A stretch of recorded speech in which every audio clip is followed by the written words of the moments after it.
Uçuş yapmanın en kritik kısımları tabii ki kalkış ve iniş. Bence özellikle de iniş kısmı önemli. Eğer bir de benim gibi yarışma seviyesi bir yelken kanatla uçuyorsanız arkadaşlar bu iş biraz daha zor hale gelebiliyor. Bu arada uçuş demişken kanalı yeni keşfedenler için bahsedeyim. Ben bir yelken kanat pilotu ve eğitmeniyim arkadaşlar. Yelken kanat dediğimiz alet alüminyum ve karbon bir iskelete sahip, aynı zamanda üzerine kumaş gerdirilmiş bir hava aracı. Bu şekilde biz dağdan, tepeden, yüksek bir yerden koşarak kalkış yapıp uçabiliyoruz. Kanalda benim birçok uçuş videomu bulabilirsiniz arkadaşlar. Bulutlara kadar çıkıp 100 kilometreden fazla mesafe gidebiliyoruz. Çok ilginç videolar var. Kesinlikle bir bakmanızı tavsiye ederim. Şimdi iniş mevzusuna geri gelelim. Arkadaşlar bu videoda 2024 yılında yaptığım uçuşların iniş kısımlarını toparladım. Bunlardan kötü olanlar, ortalama olanlar ve iyi olanlar var. Bunları bir izleyeceğiz ve üzerine biraz konuşacağız. Hadi videoya geçelim. Evet, ilk uçuşumuz Ayaş'tan. Ayaş'ta fren paraşütünü atıp inişe geliyorum. Burası zaten benim biraz totemim. Bu hafif eğimli bir arazi olduğu için buraya inmekte biraz zorluk yaşıyorum. Bir de benim kanat hızlı bir kanat olduğu için.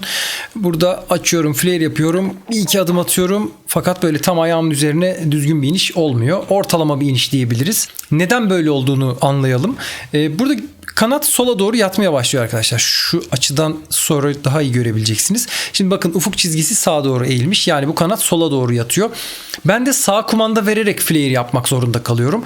Eğer sağ kumanda vermeden dümdüz flare yaparsam kanadın açısı daha da bozulacağı için daha kötü bir iniş olacak. O yüzden ben biraz böyle bir inişi kabullenerek bu hareketi yapıyorum. Kanadı minimum hızda yere indirebilmek için. Bu böyle ortalama bir iniş olarak bunu değerlendirebiliriz. Şimdi bir sonraki inişe geçelim. Burası da Mire'de bir uçuş. En son 20-30 dakika falan uçtuktan sonra sanırım inişe geliyorum burada. Tarlada da belli ki biraz türbülanslı bir termik var. Şuradan sonra da bir rüzgar kesiği yiyoruz ve pat diye yere vuruyorum. Şimdi bu uçuşta şöyle bir sorun var. Aslında düzgün bir yaklaşma yapıyorum. Bir kusur yok aslında burada ama şuradan itibaren şu çizgiyi geçtikten sonra rüzgar kesiği oluşuyor. Aslında ben buna hazırlıklı olup bir saniye daha erken açabilirdim trapezi. Ya da biraz daha yüksekten gelip daha hızlı gelip bunu tolere edebilirdim. Bu benim biraz pilotaj hatam sayılır. Belki bu ilk uçuşlardan biriydi bu yılın sanırım. Ondan dolayı olmuş olabilir.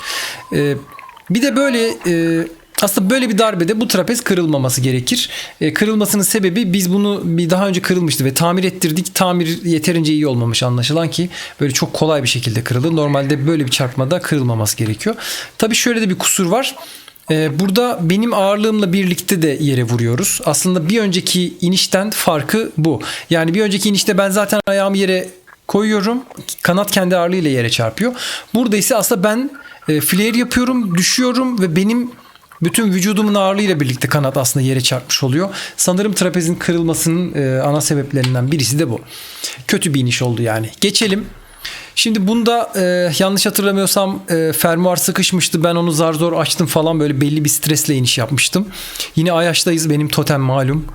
Burada düzgün inersem gerçekten çok mutlu olacağım bir gün.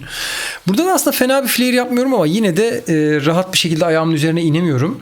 Şimdi bunu değerlendirelim. Aslında buraya geliyoruz. Güzelce yavaşlatıyoruz. Flare de yapmışım. Kanat biraz sola yatmış. Sola yatması çok bir denge bozucu bir şey değil ama sanırım bir saniye daha erken açmam gerekiyordu.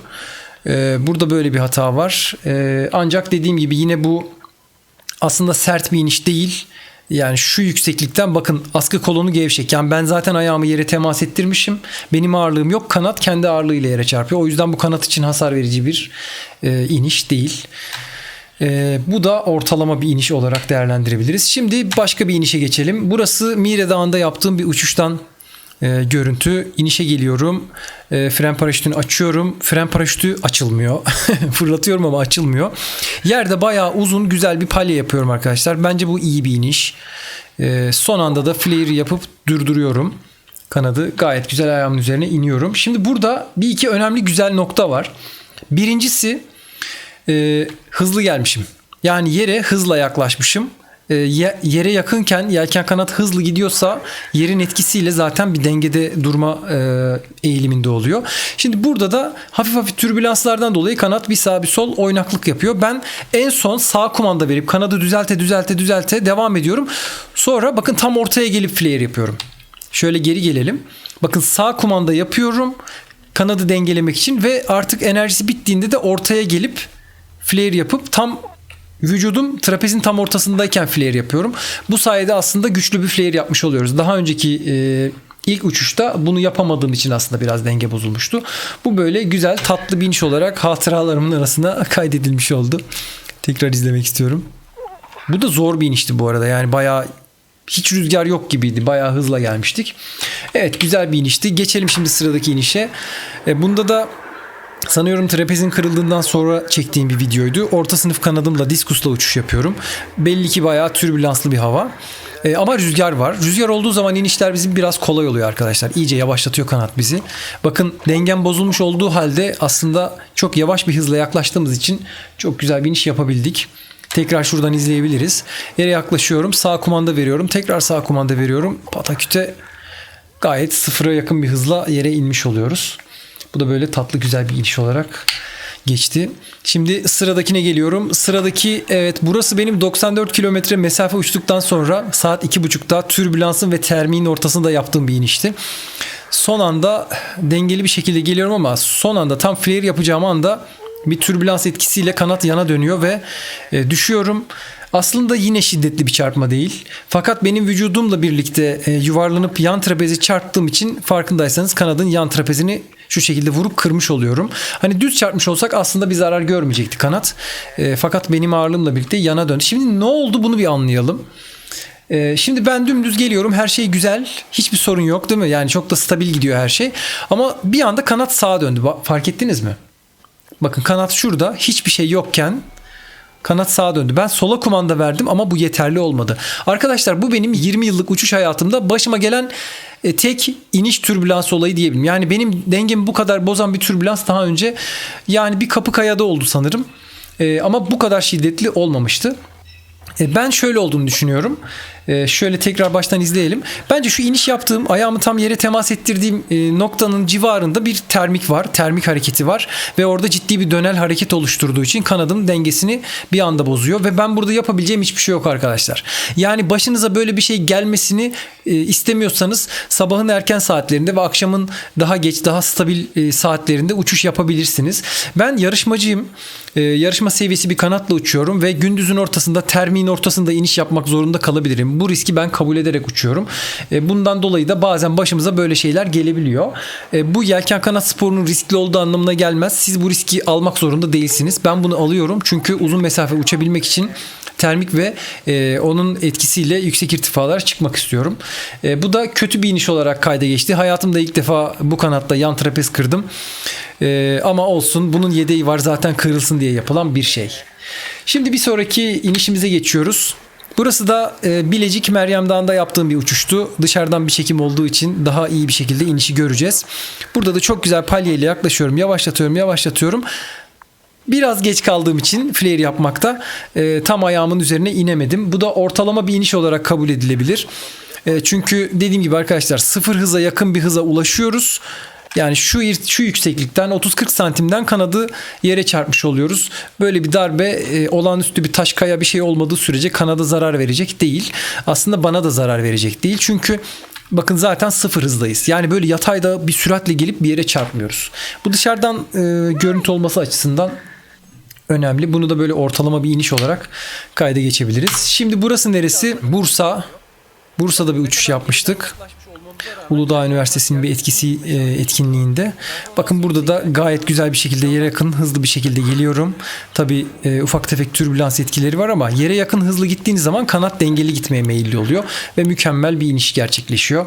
Şimdi tekrar şöyle bir bakmak istiyorum.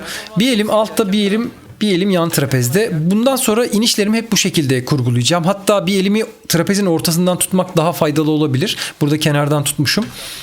Hızlı bir şekilde yere yaklaşıp daha sonra yan trapezlere geçmek gerekiyor. Böyle devam edip yeterince yavaşladıktan sonra da tam dengeli bir şekilde full flare yaptığınız zaman durup inebiliyorsunuz. Böyle mükemmel, gayet güzel bir iniş olarak hatıralarımın arasına kayda girdi. Şimdi Bilecik'teki bir diğer uçuşa geldik. Bu birazcık daha çok ömelli olduğu için tekrar göreceğiz. Şimdi burada iniş yaparken bir iki hatam var. Onları size söyleyeceğim ve bunlar tamamen benim pilotaj hatamdan kaynaklanıyor. Ayrıca tabii ki türbülans etkisi de var. Şimdi bu kötü bir iniş arkadaşlar.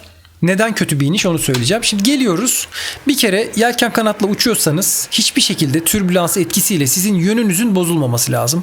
Ben burada öbür yan trapeze geçeceğim diye kanadın dengesini bozuyorum. Bakın buradan itibaren kanat böyle bir bu tarafa doğru yön alıyor. Düzeltmek için öbür tarafa kumanda veriyorum. Bu sefer kanadın burnu açılıyor. Yani aslında bu hiç yapmamanız gereken bir şey.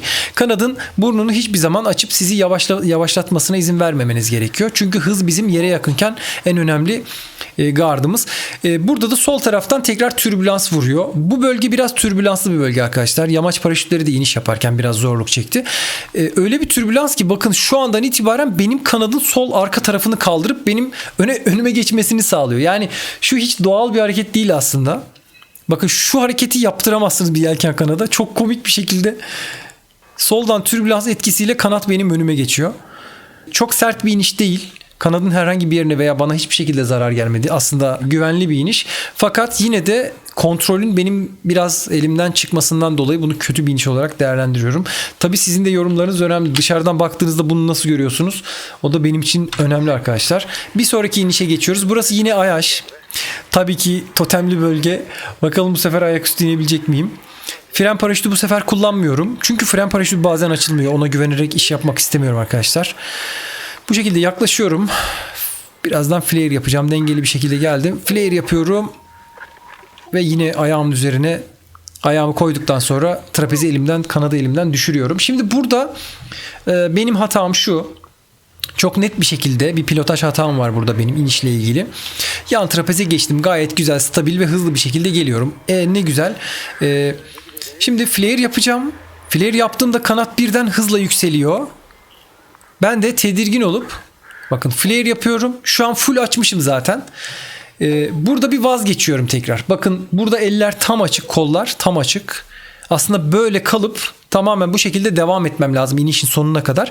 Böyle yaparsam kanat sıfır hıza gelip ayağımın üzerine beni zaten konduracaktı.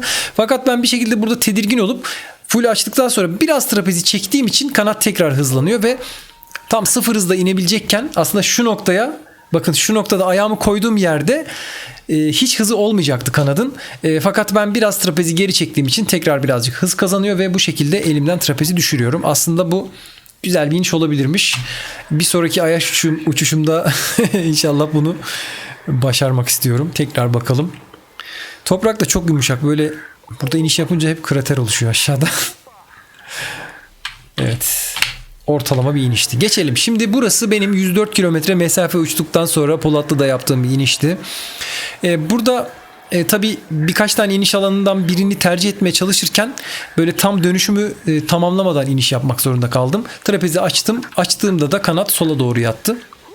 Aslında güvenli bir iniş fakat kanadın burnunu yere vurduğum için bunu kötü bir iniş olarak sayıyorum. Kanada veya bana veya herhangi bir şeye zarar gelmedi. Şimdi buradaki hatayı da şöyle anlatayım arkadaşlar size. Yelken kanat son yaklaşmada özellikle bu irtifalarda dönüş yapmamalıdır. Yani dümdüz ok gibi gelmeniz ve bu şekilde alçalıp yerde bir süre gitmeniz lazım ki dengeli bir şekilde iniş yapabilirsiniz. Burada ben henüz dönüşe devam ederken sağ kumanda verip flare yapmak zorunda kalıyorum. Flare dediğimiz kanadın burnunu açarak durdurma hareketi. Tabii ki kanat sola yatık vaziyette. Ben flare yapıyorum. Flare yapınca kanat daha da sola yatıyor. Aslında duruyor ama dengeli olmadığı için ben duramıyorum ve bu şekilde bir iniş yapmış oluyoruz. Emniyetli fakat kötü bir iniş diyebiliriz. Şimdi bir sonraki inişe geçelim. Burası da Eskişehir İnönü'de yarışmada yaptığımız inişlerden birisiydi. Rüzgarı karşılıyorum dengeli bir şekilde. Evet efendim, hadi öbür eli de al yan trapeze. Yere yakın gidiyoruz. Ya bak ben hep yan trapeze geçerken böyle bir denge bozuluyor. Ama güzel, kuş gibi de tüy gibi de iniyoruz yani hafif bir şekilde. Şöyle tekrar izleyelim. Bir el alt trapezde, bir el yan trapezde. Bundan sonra inişlerimi yani yer aşamasına kadar böyle devam ettireceğim. Hatta bir süre daha yerde bu şekilde gidebiliriz. Düzgün flare yapınca aslında kanat ne kadar güzel yavaşlıyor görüyorsunuz değil mi? Biraz bunu ezberlemek lazım. Evet, şimdi geçiyoruz diğer bir inişimize. Burası da sanıyorum Karapınar'da. Evet, Konya Karapınar'da yaptığım bir inişti. Karşıdan hafif bir rüzgar esiyor. Ben de dengeli bir şekilde yere geliyorum. Evet. Zamanında flare yapıyorum ve mükemmel bir iniş oluyor. Zaten bu inişten sonra çok mutlu olmuştum. Güzel, mükemmel bir iniş olarak bu da kayda geçti. Evet, şimdi bu da Eskişehir İnönü'de yine yarışmanın bir inişiydi. Sanıyorum bunda Türkiye şampiyonası olduğu için en son gole ulaşabilmiştik ve bu iniş sayesinde ben de Türkiye şampiyonu olmuştum arkadaşlar. Burada biraz flare yapmakta geç kalıyorum. Emniyetli bir iniş ama ortalama bir iniş olarak değerlendiriyorum. Güzel bir iniş olarak kabul etmiyorum. Çünkü ayağımın üzerine inip rahat bir şekilde durabilmem gerekirdi. Güzel yaklaşıyoruz. Fakat bura hafif yokuş yukarı. Ben onu doğru değerlendirmediğim için biraz geç flare yapmışım. Yokuş yukarı inerken daha çabuk flare yapmak gerekebiliyor. Böyle güzel emniyetli bir iniş, yani ortalama emniyetli diyelim. Evet, bir sonraki uçuşa geçiyoruz. Burası da Mire'den kalkış yapıp bir 30 kilometre mesafe gittiğim bir uçuştu. Gayet güzel, stabil bir şekilde yaklaşıyoruz.